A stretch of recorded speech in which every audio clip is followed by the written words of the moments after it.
What's going on YouTube? It's your boy John B. Come back to you guys with a brand new haircut tutorial. So here I'm doing one of my favorite haircuts to do. It's a bald fade comb over. So first I start by wetting the hair and getting it firm and pinning it so it's not in the way of where I start to blend. So here I'm just going with my cordless anesthesia outliners and starting your first guideline. I really like to start it eyebrow level or a little bit above it, depending on the client. If they have like a small box, then you don't really go that high. But here I'm just starting off my first guideline, getting a clean base. And if you guys haven't seen my review on the anesthesia outliners, it's in my channel somewhere. But I actually switched to my slimline here because my slimlines are my hitters and they just cut through anything. These are, in my opinion, my favorite outliners, and I had them sharpened. I got them sharpened. If you guys are wondering why they cut so good, so that's why. And my boy Jeff here, he comes every 2 to 3 weeks, and as you can see, he does have some gray hair. But just a small tip for you guys: it's actually kind of easier to cut or fade someone with gray hair, just because I don't know, it's just easier for some reason, and the blend comes out nicer, or not nicer, but it just comes out good.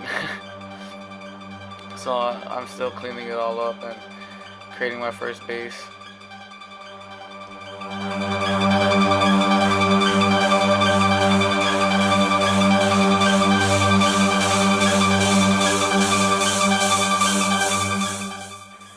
Now I'm going with my Andes Profile, and I'm getting it down to bare skin. And right here you can see that I'm not going all the way as high as my outliner guideline, just because you have to give yourself some room to work with. And if you go too high, then you won't have enough room to fade and the blend will look a little too tight. I like my blend extended more than anything. I don't really like it bunched up in a small area, because I feel like when it grows out kind of like awkwardly, as like it won't last as long, kind of. So I'm just going with my shavers, and you see here I go with my Oster fast feeds. And everybody always asks what's the difference between toe pass, fast feed, and speed lines. In my opinion, they're all the same, to be honest, and you just gotta work with what you got. And I like these ones because of the color. I feel like there's no difference. I used all 3 different Osters. So after I make my first guideline with the clipper open, I go with the number 1 guard open, and I flick all the way up, not making sure I don't dig in too high when you get towards the top of his head, because you have to leave room for your clipper over comb step, and you don't want to bring the fade too high whenever you're doing a comb over. But I've been cutting this dude's hair for about 3-4 years now, so I know how to cut his hair. Now I close the clipper and I get rid of that bottom line. And next I should be, there you go, I'm going with the no guard. I'm starting with the clipper closed and slowly opening it. And like I said, making sure I do not go too high, because if you go too high, you bring the blend higher. So practice little strokes and being really light-handed. Then I go with the half guard, and you can see I just blend it out. And I go by sections for the most part, depending on if I'm making a tutorial or not, if I'm in a rush. But if I want to make a tutorial, I try to make it really detailed. So I'm doing really section by section, as you can see. Just the same steps over and over again, taking out the bottom line last, just because I feel like I feel like my fades tend to come out nicer when I do this technique, when I blend all the way up and then I come back down. So here I'm doing the same exact steps as I did on the other side. I actually took off the ring light because I felt like it was kind of dark, but I'm gonna switch to the other side so you guys have better lighting.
that bottom line, fading it out, and you can already see the haircut coming out. That's what makes this part so fun to me, especially when you blend that bottom line out nicely.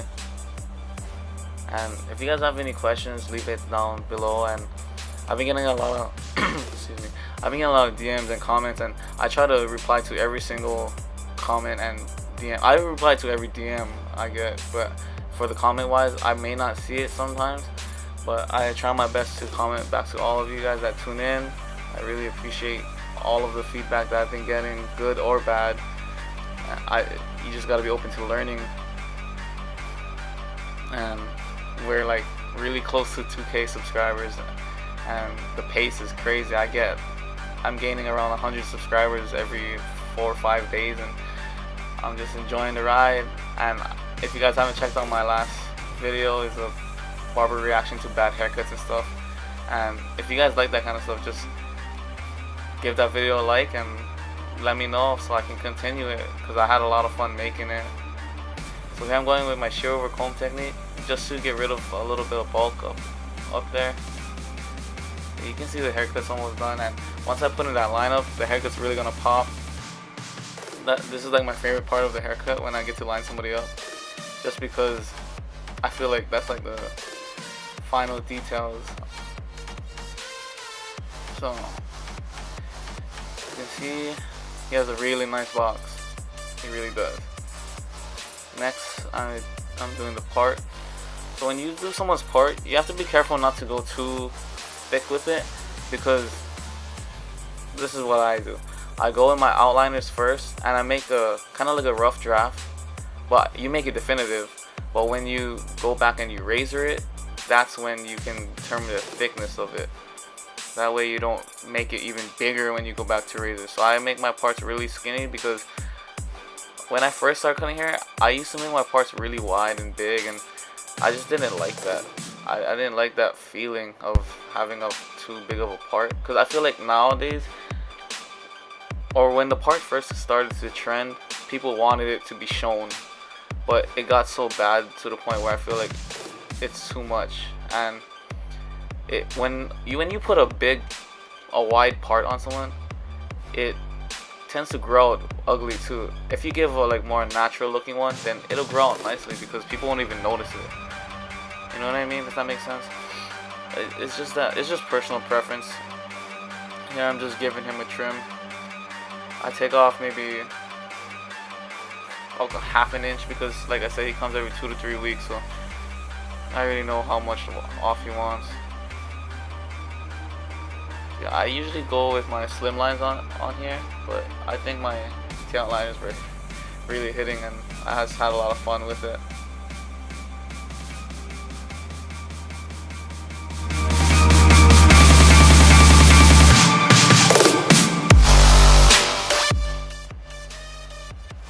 Here I'm razoring him, and if you guys are wondering what kind of razor I'm using a Parker razor, and in here I'm using Darko blades, the blue ones, and you can usually get them at Amazon.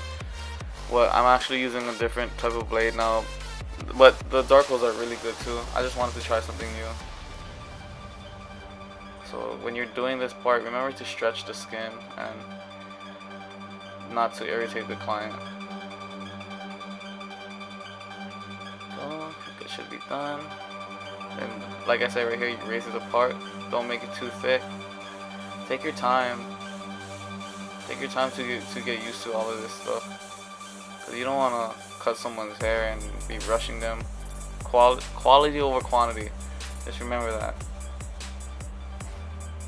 You can cut all the heads you want in a day, but you rather do less work and make more than rush someone's hair. There's no passion in that for me.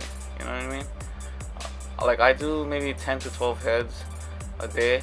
Maybe like on a slow day, yeah, I do like maybe 8 to 10, but I like it at that pace because I get to take my time on each client, give good customer service, give a great haircut, and just bond with them. Like I said, we got a good job as barbers. Like we don't have to, we're just chilling with everybody, with everything. Like we work in AC, we get to watch TV and hang out with friends all day, cut up friends, cut up homies, like network. everything is good. That's why I love this barber life and this barber game. I'm so blessed to even have this. So I'm actually gonna come out with a pretty much every barber has a story, right? So I'm gonna tell you guys mine one day. I'll make a video off of it soon. That sounds like a really good idea. As you can see, I'm just using a comb. If you guys are wondering what kind of gel I use, I believe I use Elegance gel here. Yeah, I believe I use Elegance gel. And yeah, this is pretty much the end of the haircut. Stay till the end to look at the final product. And if you guys like the video, don't forget to like, comment, and subscribe. Join the family. I still have more videos up for you guys. And thank you for tuning in. Shout out to my boy Jeff for letting me use him for a video. And yeah, it's your boy John B, and I'm out.